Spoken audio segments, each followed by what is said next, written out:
Tove engaged in immigration fraud, which is a pretty massive thing to read, a very serious allegation, and one that I'm not making. In fact, it's a lawyer that Gerard's company Tove actually went up against. And it's a pretty serious doozy. So ladies and gentlemen, strap in for a pretty lengthy video because we're taking a look at one of the biggest stories of last year. So about 1 year ago, I made a video alongside a co-investigator known as Carl Jobst. You might have heard of him in the speedrunning community, and we covered a story regarding an individual known as the Completionist. Now, this was a pretty popular YouTuber, a beloved YouTuber, somebody who absolutely completed the hell out of video games, and if my contemporary Carl would agree, he would absolutely beat him at a speedrun contest of ending one's career. So ladies and gentlemen, what happened about a year ago? Well, for anybody who was following, we decided to look through the public information regarding the Open Hand Foundation. And it turns out the Open Hand Foundation, which was a charity organization brought by the Khalil family, Gerard, and everyone associated with them. And basically, it turns out there wasn't really any money being donated. In fact, if anything, it was all being stockpiled. Now, of course, the real controversy for this really came out from the fact that they basically hosted multiple events, Indie Land, and a few other tournaments. But in particular, one of the actual events, Indie Land, they had made some statements which didn't exactly correlate with their actions. There were real production costs when it comes to running this event. We paid for flights, hotels, appearance fees, supplies, food and catering, costs of goods for merchandise, etc. All of that totaled just under $12,000. This is still an outstanding invoice as not everything has been received or paid yet. Income from Twitch subscriptions and bits, along with merchandise, have offset some of the production costs. You can do bits, you can do subs, you can actually donate money. If you are more like, I want a material thing, you can do a shirt, you can do a coin, it all goes to charity, it's all great. Bits, subs, YouTube memberships, or YouTube super chats, anything that supports us is going to the foundation at the very end. As a reminder, all bits and subs, including Amazon Primes, go towards the charity as well. So it's all a pass-through, all going for a good cause. Gift subs, memberships on YouTube, super chats, all that goes to the charity as well. And hey, if you want to get a t-shirt, all of the proceeds from the shirt also go to charity. Your primes, your gift subs, your bits, donations, all go to charity. We don't take any of it. Your gift subs, your bits, donations, all go to charity. We don't take any of it. Your gift subs, your bits, donations, all go to charity. We don't take any of it. And it became a massive, massive controversy, enough to get the attention all over big publications like IGN. And for a brief period in time, it absolutely was a pretty scary situation for at least me, because I'll be real, there was a 24-hour period where Gerard had actually issued a response to me and Carl. And he had provided a few pieces of evidence, evidence that I actually think mattered very little. There was a piece of his mother's information, her medical information, that was provided for no real reason. And ultimately, that response was then broken down by yours truly. And I feel my response was pretty well delivered. And it basically became a situation where throughout the course of the year, Gerard would upload videos regarding the Completionist on his channel. And as the quality would drop, as he would lose access to a lot of the things that made his production quality as high as it was a year ago. And eventually that channel started to fucking dwindle out. And this became a footnote in history. A way to not do a charity on the internet. So about a year has passed, and unfortunately, I will say, I think it's gotten a bit worse. There's actually been an entire lawsuit that has actually sparked between Gerard's company and one of the largest Grand Theft Auto role-playing servers, which we will get to. But for now, let's actually go and check up how the Open Hand Foundation is doing. So to give an idea, ladies and gentlemen, the Open Hand Foundation still has its website accessible. There's a big giant donate page, which is still actually accessible. And of course, if you look at their site, you can learn more. And as soon as you try to learn more, we couldn't find the page you're looking for. So yeah, it seems like things have eventually kind of petered out. When it comes to their events, surprisingly, Indie Land has been removed. I can't imagine that event would be running any further, considering the controversy it was through. And of course, PBD West Convenience Cup, the golf tournament, actually did, in fact, have a real fucking golf tournament well after the controversy. But we'll look at that in a second. Now, the reason why we waited about a year for this video, at least for me, was I wanted to wait for actual information to come out regarding their charity and updated financials. So, of course, ladies and gentlemen, if you look at the actual website at the very bottom by the copyright date, which is still stuck in 2022, they have a EIN tax ID number. Now, you can grab this tax ID number, right-click, copy it, and go to the apps.irs.gov/app/EOS. And over here, you can basically throw in that EIN number, paste it in there, and hit the giant search button. And that, ladies and gentlemen, is how you can view any charity's public tax information and records. So you with me so far? Well, if you actually have gone over here, ladies and gentlemen, they have in fact not gotten a tax year 2023 form for us to view. And for anybody who's been following, the deadline has seemed to pretty much pass. So while you might be wondering, well, Muda, since you don't have any updated information, why are you even talking about the actual charity? Well, for anybody that remembers, after the actual pressure me and Carl about a year ago put onto the Open Hand Foundation, they actually did decide to donate some of that money that was stockpiled, and in their accounts at the time was $655,000 US dollars, of which $600,000 was donated shortly after me and Carl had actually published our pieces regarding this charity. AFTD is pleased to announce we've received a gift of $600,000 from the Open Hand Foundation. I feel like there was a lot of people at the time saying, well, it was really Muda and Carl that helped distribute this money, and I actually disagree with that entirely. I'm glad we added pressure, but ultimately, remember, this was money that you, the viewers of The Completionist, had provided in good faith, expecting this money to be donated. Obviously, when we investigated the guys at the time, we had actually ended up receiving correspondence from Jacques Khalil, and of course, we even had Gerard on a call where the situation presented itself to be a little less savory than it should have been. And ultimately, this entire house of cards ended up collapsing. There were talks at the time of building enough of a stockpile of cash that they wanted to make a restricted donation, which, from my understanding, is a little bullshit.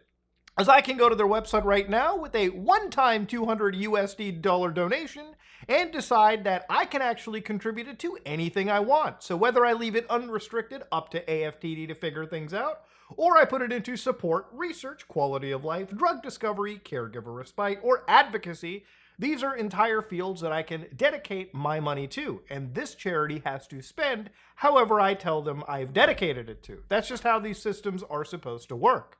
So this whole bullshit of stockpiling money was nothing but a set of excuses to try to save actual face. Now, while the Internal Revenue Service has not provided any of this information because I assume they have nothing to give to the public since I believe things have not properly been filed on their times, we did in fact go to the state of California where this charity is hosted, and going to their Department of Justice, we were able to look up the Open Hand Foundation. So again, you go to rct.doj.ca.gov, and you can go through an entire search where you can enter in the Open Hand Foundation.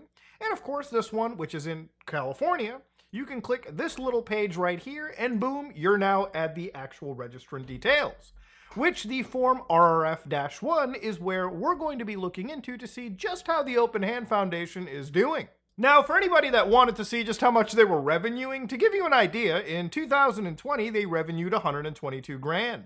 2021, according to ProPublica, by the way, the revenue was $136,000. In 2022, the revenue ended up being $117,000. Well, with all of the controversy and all the indie land disruptions that had happened, surprisingly, according to the 2023 financials, they actually made $155,000. So apparently that money has just been going up. Now, at the time me and Carl made the videos, we started to look more into the golf practices and the golfing events, of which Gerard didn't provide a sufficient enough answer for us, and ultimately looking at these revenues go up, it really makes us wonder if our initial theories might have been more on the nose than we had expected. But of course, I'm just going to leave this video to just focus on the facts. So they made $155,000, and lo and behold, they actually did spend fucking money, boys! $611,000, of which obviously some of that money is definitely them contributing to the fucking charity like they should have in the fucking first place. Now, of course, if you're talking about how much money do they have left over, well, according to their own paperwork provided, about $200,000 in total assets. So, yeah, that's a little insane to look at. Obviously, they've got quite a bit of a war chest still sitting around. Hopefully, that amount of money will obviously make it to a charity sometime this year. We'll just have to see how things go out. Remember, this is a charitable organization, and the money that was provided to them was obviously to assist with charities. Now, when you look into the actual money that Indieland makes and you look at how that revenue goes up, remember, Indieland 2021 ended up actually raising $113,000. Of course, the following year, Indieland 2022, and these are just Tiltify numbers, that number drops to $81,169. So again, sharp decline. And of course, in 2023, that number then drops to $64,000.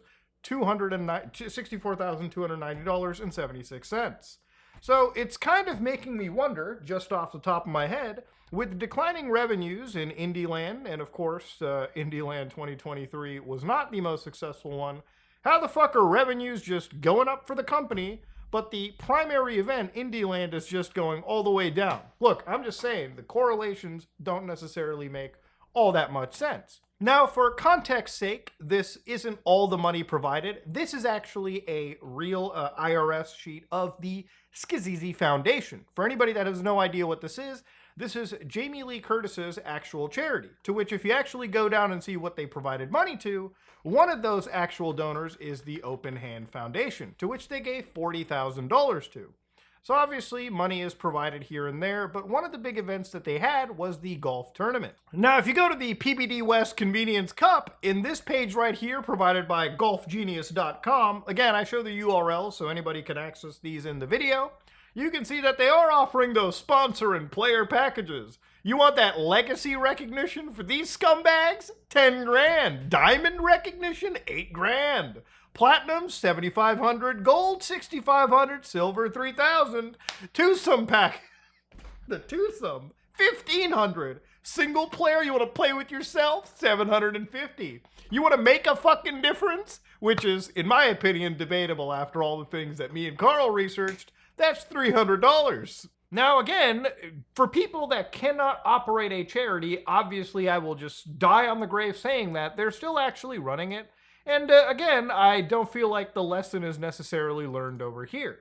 But of course, while they're attempting this charity, one other thing actually ended up happening in this entire situation that kind of shed a little bit more light at some of the operations of Tove, which is the actual company that Gerard actually had his channel underneath.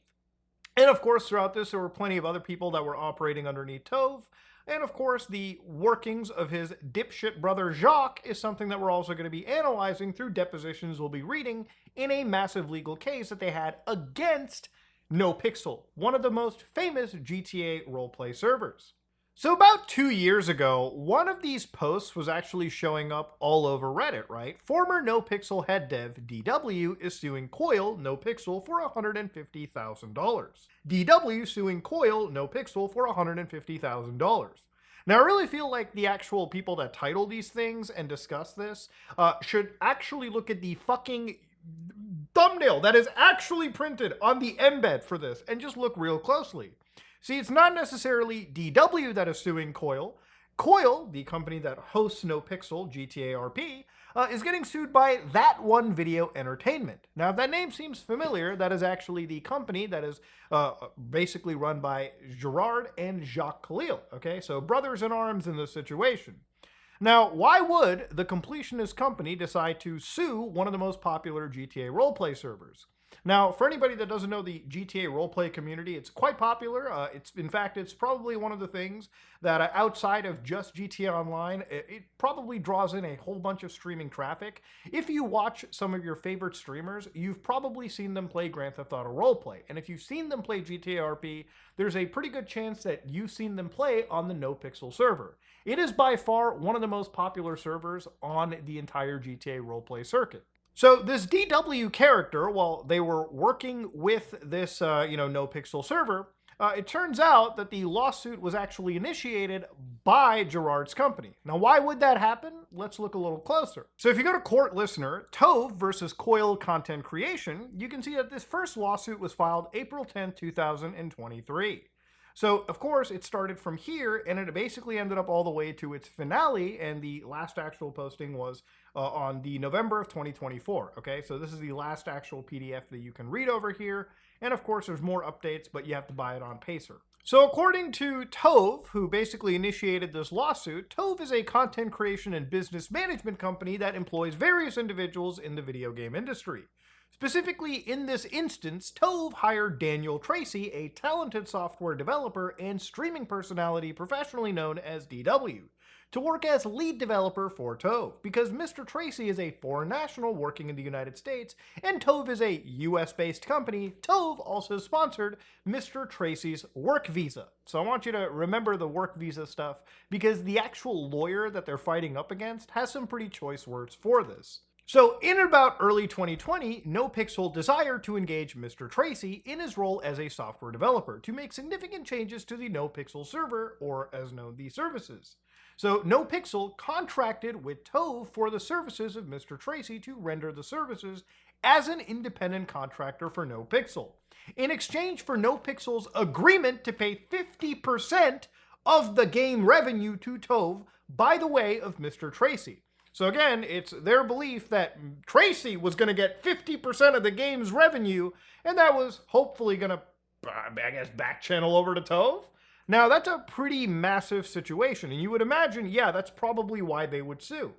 But the reality of it is there was never really any actual writing. At no point during the entirety of such agreement did Mr. Tracy or anyone for Tove ever execute anything in writing with anyone for NoPixel, setting forth that the contributions stemming from Mr. Tracy's services were rendered as works made for hire, or were otherwise owned by NoPixel. So literally, NoPixel's like, bro, we never signed anything on a written level. There's literally nothing that says, we owe you 50% of our fucking company's revenue. But this is where this lawsuit started, and for a while, some would think, maybe they have some actual basis for this. The basis of claim that apparently was brought over here was that they made significant contributions to the front-end visual aesthetics of the game and, more importantly, the back-end information. And they specifically pointed out that Tracy designed and created the entire payment processing system utilized by NoPixel, which has facilitated the processing of millions of dollars in payments to the defendant. Now, this might seem huge, but the more we look into this lawsuit, the more you'll realize that this probably is a spun-up ball of fucking crap when you actually bring in the expert witnesses and you specifically ask Tracy and even the people from, Tove, what the actual payment system is in a deposition. But let's move on. So Mitchell Clout, who we talked to, me and Carl, and is also the president of Defendant Coil Content Creation, is an individual that lives not in the United States, but all the way in Victoria, Australia, where the NoPixel server is effectively headquartered. So effectively what he kind of talks about over here is Coil servers are free and open to the public. But again, these servers have a limitation. Coil does, however, allow people to get priority access to the server sooner. This is where you pay approximately $50 a month to approximately $200 a month for better access to a server. So in a sense, they're not exactly charging for, products or basically the game access just to get faster into the server queue, which obviously for a server as popular as NoPixel, where some of the biggest content creators play at, yeah, this is obviously something some gamers are probably willing to pay for. So what they had said was in May 2021, Coil entered into a contract with Daniel Tracy for Tracy to work as a developer, to which they paid a base salary of $10,000 per month. So in March 2022, Tracy proposed doing extra services in exchange for additional money from Coil. One of the things that Coil has asked Tracy to do was to set up additional international servers, because at the time, the only international server was India. Coil and Tracy communicated through the Discord messaging app. On March 22nd, 2022, Tracy sent the terms of the employment proposal, a true and correct copy, which is also attached in Exhibit 1. Now, for a while, actually, according to this, Tracy actually helped get up 2 additional international servers, one for Spain and one that covered South America, running Coil's code. Coyle paid Tracy 50% of the revenue from these servers, which typically averaged between $40,000 to $50,000 per month to Tracy until Tracy was terminated in December 2022. So it was actually a good chunk of change provided to this guy from the actual server. And again, if that number seems like a lot, remember, NoPixel is by far an aberration, an outlier, the biggest server in the game from my understanding, and especially at the time during peak GTA roleplay mania. So, according to Mitchell, he at no point ever spoke to anybody at Tove or agreed to even pay Tove or Tracy any money from the other servers. So, before this lawsuit, Mitchell apparently had no idea that Gerard's company was even a fucking thing until, of course, the lawsuits just entered into their domain. So, there was also a situation provided, obviously, which was cease and desists to Mr. Clout, where apparently there was a possible issue of defamatory statements. The defamation in this case was talking about a former NoPixel employee had allegedly caused a data breach. Following such public statements, you also made further false statements in your personal capacity to the NoPixel staff, as well as the general public via Twitch. So obviously they were alleging that basically Tracy was identified as the former NoPixel employee. And anytime in the tech industry, when you have a data breach and you're fingered for it, it could possibly cause you issues down the road when it comes to future employment.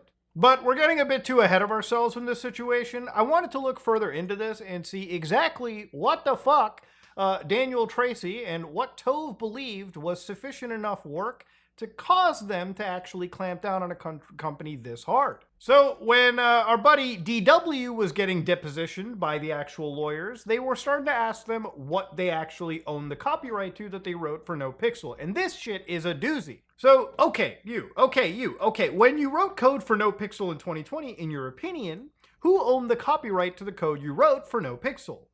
To which, of course, the answer was, the question I wrote for 2020, who owned the copyright? When you wrote the code in 2020 and you submitted it to NoPixel, did you give NoPixel permission to use that code in the NoPixel server? And of course, the answer was not explicitly. So the lawyer asks, you created the code that let Tebex and the API talk to each other. Now, or am I? Is that too bad of a generalization? Is that okay? Is that? To which the answer was yes. Did you do that 100% yourself? Yes. And do you think you own that code? No, Tove owns it. Okay, Tove owns it. Did you do that after you signed with Tove? Yes. Does NoPixel have permission to use that code? I wouldn't. They were never explicitly given permission to use it. Now, to give you an idea, the code that they're talking about, because this is a court case, and I'm sure the advantage being taken of an actual judge or somebody that isn't super expert, a big expert in the technical world, this is literally just a front end, a little piece of information that is used to communicate information from a platform known as Tebex, which is a payment platform totally outside the scope of this guy's development, and an API to talk to each other, right? It's literally just a communication, right? That's all that's happening. It's a very tiny bit of code, and the more you go into this lawsuit, the more it is even brought up by even the NoPixel guys that the work that DW did, even if it was from a senior perspective, it wasn't that much more than all the other developers contributing to NoPixel in a similar capacity. This was a very tiny piece of code that they thought that Tove was somehow the owner of, even though when actually providing this code and building an account, which all the receipts are provided by the actual NoPixel guys as him actually giving fucking proper consent, none of this information was actually misused by NoPixel from my understanding. And the work that these guys actually did wasn't a whole heck of a lot. Certainly not enough to be entitled to 50% of, I guess, the revenue from this company. So when you're actually going to NoPixel, one of the actual pieces of evidence provided that said that these guys didn't actually own the copyright to the code that they were providing entirely, or at least they were providing licenses to NoPixel, was their terms and rules, which is something you are going to see when you're actually applying to their site in any capacity, or at least as an actual contributor to their server. So the providers of the service are responsible for any user-generated content. The content you submit, upload, or otherwise make available to the service may be reviewed by staff members all content you submit or upload may be sent to third-party verification services. So importantly over here is this line: you are granting us with a non-exclusive, permanent, irrevocable, unlimited use to use, publish, or republish your content in connection with the services. You retain copyright over the content. So while, yes, the copyright obviously belonged, or at least was in part, for the actual developer, the actual NoPixel guy straight up said they have an unlimited license to use, publish, or republish the work, which is not far off from a lot of sites that offer UGC content. And of course, the guys over here actually provided the case examples of DW agreeing to these terms and rules and the privacy policy on April 22nd, 2020. So realistically, you caught the guy dead to fucking rights. And even DW over here agreed to this information. So this whole case means fucking little, okay? These guys knew what they were doing. This is literally just a bullying situation. So in this entire case, Tove provided an expert witness, William Francis, to discuss this situation even closer. So William Francis's deposition comes out like this. So the highlighted piece is really what's most important. One of the questions that was asked was, okay, so when you were coming up with this scenario, were you using the current code or the code as it existed in 2020? Answer, I was 100% using the current code. Okay, do you know if your answer would be different if you used the code as it existed in 2020? I don't know if it would be, but it certainly could be, okay? Why don't you think it's, do you understand that Danny first joined NoPixel in 2020? You understand that, right? Yes. So isn't it going to be important in order to have a scenario using the software as it existed in 2020? Yeah, I think that would probably be more relevant, but I didn't really. Well, first of all, I no longer had access to that code at the point, and I really think that in the streaming sort of gaming space, I really think like it doesn't seem like, you know, I can't say whether you know Danny signed the term of service or not, right? And I would, you know, and I don't know if Coil, you know, saves that information, and if you can, you know, hopefully reproduce it and, you know, clear up that question altogether, right? You know, I was asked if it's, you know, hypothetically possible. Now, of course, this was in regard to a serious claim where could somebody access the NoPixel server without even agreeing to terms and conditions, which these terms and conditions would obviously provide, you know, proper understanding to anybody developing for their server. The code you provide obviously falls into their rights as well. They can use your code as you're providing it underneath a terms of service, which gives the actual Coil, gives NoPixel a license. And of course, this blabbering that you heard, this fucking level of stuttering that matches Unreal Engine 5 is provided by the expert witness given by Tove. And of course, this is a level of expertise being provided. Boy, oh boy, it gets fucking worse. So, according to that one video gamer, when they were actually applying or providing information to the United States Immigration Department for a work visa, one of the actual things they actually brought up to Daniel Tracy, the person that they were employing in their company, this is what they brought in. Your title will be lead developer, and you will report to the company's COO, dipshit Jacques Khalil. This is a full-time, salaried, exempt position. You'll be required to work a minimum of 35 hours per week. So, of course, when you look down into it, the salary starts with a gross amount of $105,000 per year. And, of course, they also talk about things like sponsorships. During your employment, you may be eligible to participate in paid sponsorships for the services you provide to the company. With respect to all such sponsorships, you agree that all compensation you earn is to be paid by a third-party sponsor entity directly to the company. The company shall retain 30% of the gross amount paid for the sponsorships, and you'll be paid 70%. Which is a pretty bad split in my opinion, but to go down further into it. Now you would think that DW is more inclined to be operating on their work visa while working for a company like Tove, and that's pretty much what it comes down to. They would be developing exclusively in-house at that company. Not necessarily to be loaned out to another organization, it seems from what we're reading here. And again, to go further in, I don't understand the complexities of H-1B visas entirely. I'm not an immigration lawyer, but I believe employment should entirely be at the place that is issuing your visa. So to see DW going to other locations and working for other entities like this is a little bit surprising. And it doesn't really make sense, even reading this agreement, why they would be entitled to the money earned at other locations, or at least even a percentage of it.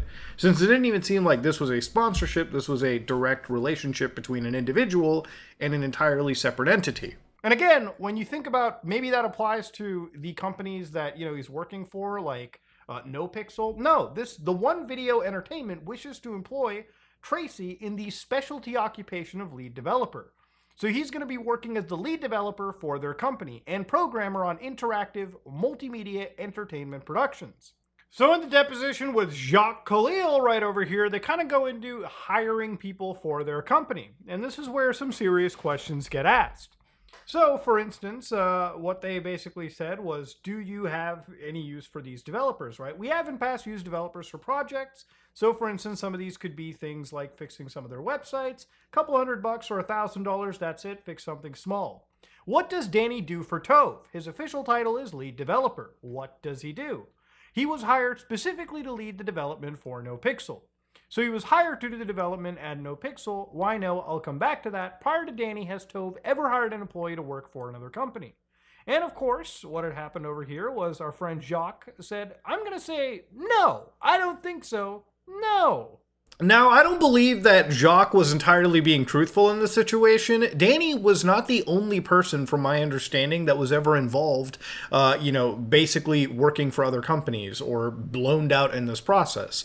Now, the woman you're seeing on screen is a pretty famous influencer, Alanah Pierce, and she basically was related to the Khalils in terms of visa ownership, and I'm going to let her describe this in her words. This is from one video that was uploaded. I since can't find it, but I've had this in my research archive for over a year at this point, and I felt like this statement was pretty interesting to listen to. Gerard's brother owns my visa and got me my green card. So honestly, so helpful for me. And because of that, people have taken it as though I am an employee of their video entertainment company, which technically I was. So I think I knew Gerard before they took on my visa, but it helped me so much because them taking my visa meant that I was allowed to do more work. Like before that happened, I worked for Rooster Teeth. I wasn't allowed to make money on YouTube or Twitch or any of that.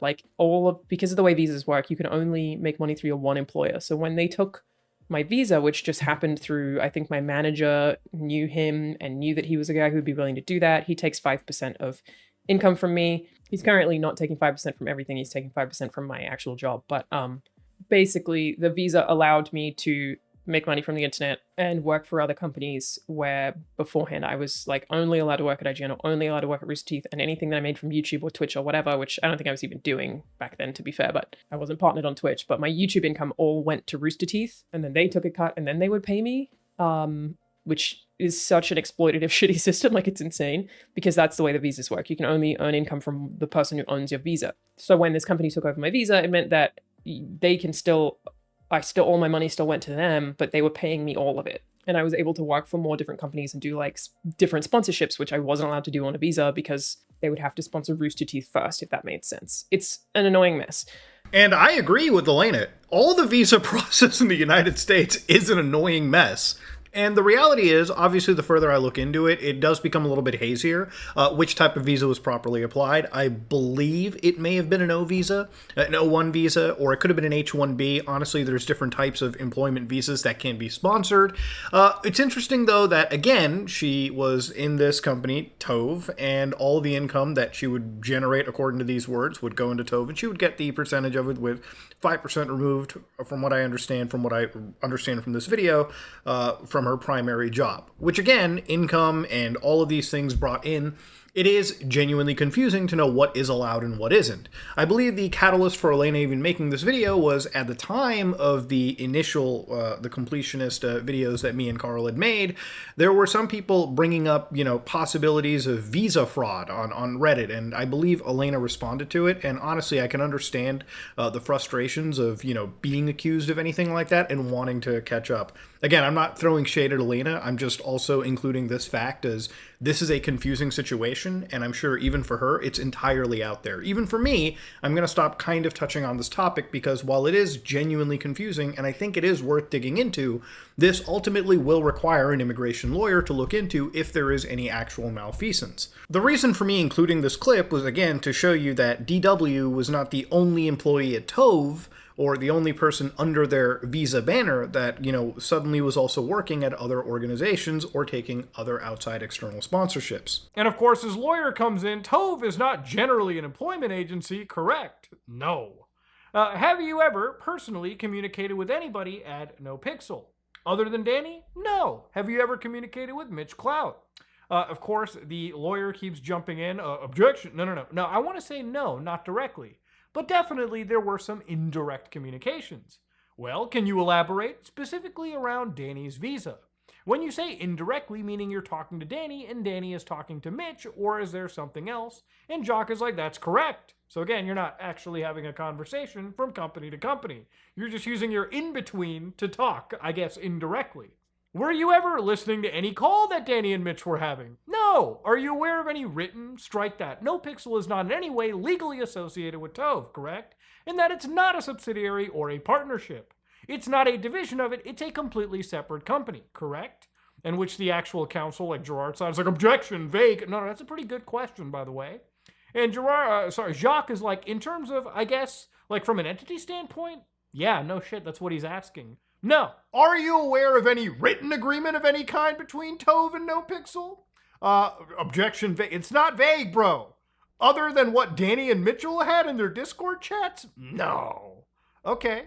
And are you aware of any written legal agreements between Tove and Mitchell Clout? Same answer, other than what Danny and Mitchell had in their chats? No. So why the fuck would they initiate a lawsuit asking for money between company to company when they fucking literally admitted they don't have anything? There's nothing fucking tangible. So then you go down over here and it's like, did Tove hire Danny to be the lead developer for Tove? Which is exactly what we saw in their actual application to the U.S. Immigration Department, or be the lead developer for NoPixel? Objection, vague. No. Jack answers. He was hired as the lead developer for TOVE to be loaned out to NoPixel? And at the time you hired Danny, you understood that he was being paid by NoPixel, right? I don't know if. Maybe I asked him some questions if he ever got paid some money. I can't recall exactly when I learned of his income specifically that he's earned from NoPixel prior to being an employee here. No one at NoPixel asked you to hire Danny to then be working at NoPixel, correct? Sorry, can you repeat that question? No one at NoPixel asked you to hire Danny to work at NoPixel. No. So at this moment in time, actually the lawyer for NoPixel asks a pretty interesting question. When it came to the money that Daniel was earning, wasn't he required to stream enough that you could clear the $87.50 a month that you were paying him? And of course, Jacques says, I wouldn't call it a requirement. It was for both of our benefits that he streamed to earn the income and the donations so that he could. Not only could we pay a salary, we could cover a salary and operational costs, but that he could also make more money on top of that. So then the lawyer for NoPixel's like, why are you taking his streaming money? He's hired as the developer. That streaming money is completely apart from developing, right? To which Jacques is like, no, I disagree. A lot of his development was done while streaming. Or a lot of customization in some of his work was done streaming. So because he streamed the developing, you're like, no, that's our money now. What the fuck? So at this moment in time, there's kind of a pissing match between both lawyers, where it's like, Jacques' lawyer's like, you're not an immigration attorney, Larry, so stick with the question and get done with them. You're not getting what you want and frustrated by it. To which Zerner, NoPixel's lawyer's like, no, I'm not frustrated at all. The money that NoPixel paid Danny was paid into Danny's personal PayPal account, correct? If you say it was. You heard him say that yesterday, right? I heard something along those lines. NoPixel didn't pay Tove's Danny salary, right? Correct. So what basically the lawyer's like, so the employment agreement says that Tove is only entitled to 30%. When he got the money, Tove would actually take the first $87.50 or 100% of that money before they did the 70-30 split, correct? I don't know if I would characterize it that way. You have to look at it like an aggregate of all the income that was coming in for the month. The salary was the base. Plus, I think there was some operational overhead, which Danny and I agreed upon. I think that was like $12,500, but like the number should have been aiming for as a bare minimum. Anything over that was not only my taking my 30% and covering cost, but it was also extra bonus money for him. If there was a sponsorship deal, like using your example of 10 grand, we would receive $8,000. I would take in accounting, we would account for the $3,000, and then Danny would have the extra $5,000 as a bonusable income. So yeah, for a work visa, it seems, according to this deposition, there's just a percentage of cash taken, and sometimes even percentage of money, possibly from other sources of income that may not have been under the scope of their employment contract. Now, when it came back to Jacques' use of loaning people out, one of the people, Benjamin Lau, who is an attorney that is actually the immigration counsel for Tove, ended up coming out and basically saying that I had no conversations with that One Video Entertainment LLC regarding the existence of a loan-out company. Tove never informed me of the existence of a loan-out company or any agreement with a loan-out company. So this whole situation started to become a little bit shady, and even the lawyer behind this lawsuit had some choice words, which I'm going to let you listen to right here. Motions earlier, also that discovering, like figuring out that like the immigration thing, they had completely just, that whole thing was just a scam because he's actually charging TW, like Tove is charging TW to be in this country. That's the scandal, and that's not kosher. Now, I think it's wild when the counsel involved in this situation is straight up referring to the immigration stuff as a scam based on this Henry Resilient interview that I actually saw with the lawyer. And again, it's something that is really, really shady when you start to really look into it. But again, I want to just preface, this will probably be for a part 2 for this video. If, we sit down and really look further into it. Again, this immigration stuff is incredibly complicated, way more complicated than the actual charity stuff that we looked into. So for that part, I just want to leave it here and talk to actual counsel and immigration experts down the road, because definitely I think there is a story and a criticism to be made over here. It's just this part does require a lot more research and understanding of the U.S. immigrations and visa system. Now look, what's important here is obviously, while I'm not a lawyer, I'm going to show you correspondence from the lawyers at COIL actually talking to Benjamin Lau here. So for instance, the attorney who called them on Monday, they represent COIL Content Creation, and I'm here in regard to the H-1B visa application that you prepared for Tove on behalf of Daniel Tracy. So this is an actual email. Read this. It's fucking insane. COIL is currently in a lawsuit filed by Tove in which Tove claims that it hired Daniel Tracy, not to work at Tove, but to be loaned out to COIL. The lawsuit further alleges that Tove and COIL made an agreement that Tove would be entitled to 50% of COIL's revenue, and that COIL breached the agreement by not paying Tove. None of this is true. My client has never heard of Tove until shortly before the lawsuit was filed, but the reason I'm writing to you is that if Tove did loan out Tracy to work at COIL, then Tove is engaged in immigration fraud, and you may have unwillingly assisted in doing so. In the application that they prepared, he pointed out a point where it said, Number 2, indicate whether the employment subject to this LCA will be placed with a secondary entity at this place of employment, to which the box no was checked.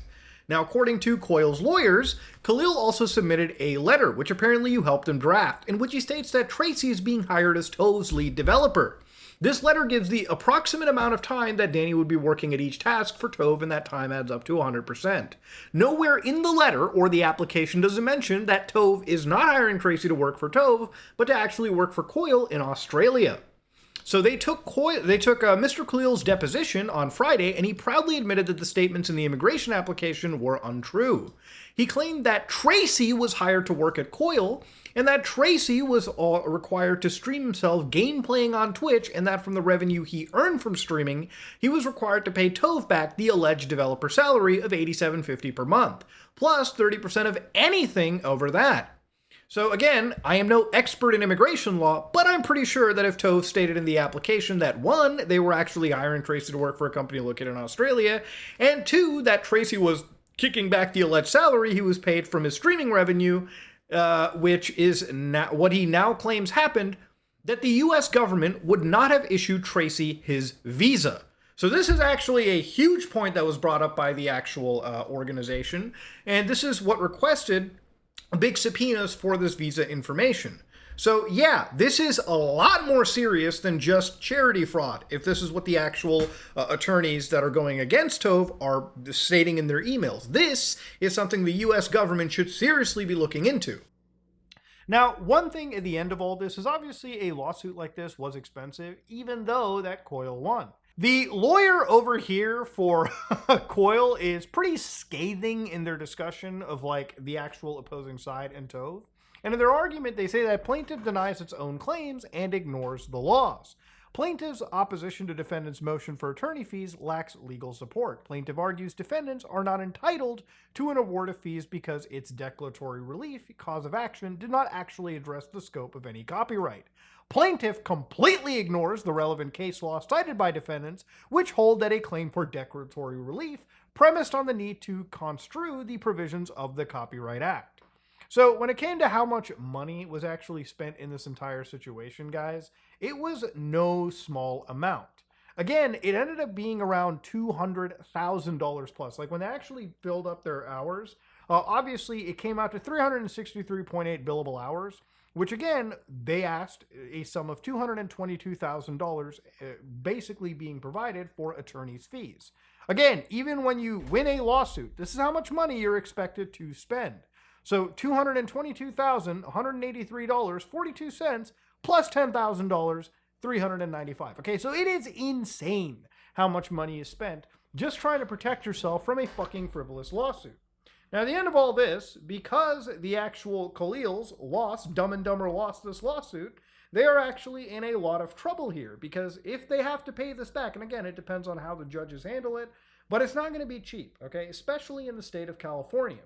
This puts an already estranged business that was already on the verge of collapsing and basically buries it into the fucking ground. And honestly, after all of the shit that we had to go through trying to defend ourselves in our research too, and basically come out, even while going up against a lot of the entire community that treated this guy as wholesome Chungus material, is insane. These people are fucking scumbags, okay? For them to go after anybody, especially one of the most beloved GTA RP communities like this, especially when they absolutely didn't even have a fucking case, because in reality, I think, and again, this is my speculation here, these guys thought that they could probably get some fucking out-of-court settlement, but they didn't expect a trial to occur, let alone an actual case did go far enough for them to lose in the process, and lose pretty fucking spectacularly. And you know, when you look at Tove as a company, it gets even shittier too, alright? There's other situations where even creators like Alanah Pierce have actually come out and said that even when it came to operating charity merch, wasn't exactly done 100% kosher at all either. When I sold the boxing merch, which, fun fact, everybody, was through the Khalil's company, Gerard's brother, they told me that we'd made like $67,000 or something. I've spoken about this on stream once before, and so I was super excited to get all that money and donate all that money. And I may get the numbers wrong because this was months ago. And then I actually got $7,000. So they were like, we've made this, and that's all I fucking got. And I cried. I was so upset that I was like, where did this money go? I was reaching out to all my friends and being like, where the fuck is this a bad split? Did I get ripped off? I reached out to Aaron about that one. I was like, what happened to this? And how did I get done so badly here when I just trusted this dude because I didn't know any better, who obviously I have not worked with since that happened. And it was basically like I asked him to send me examples of like where the money went or like what they spent that money on. And he was like, everything was really expensive and there's just fucking nothing I could do about it. So I donated $15,000 of my own money to make sure that we could at least donate $20,000 to the Asthma Foundation. But I was so fucking upset, like genuinely cried. And yeah, that was a pretty shitty split. And again, it's really wild when it comes to anything related to fucking charity. These people are the worst fucking individuals involved, okay? You know, usually when it comes to charity stuff, especially merch is like, listen, I'm going to tell you right now, merch is a fucking money printer, okay? Especially in this organization. It just has to be managed properly.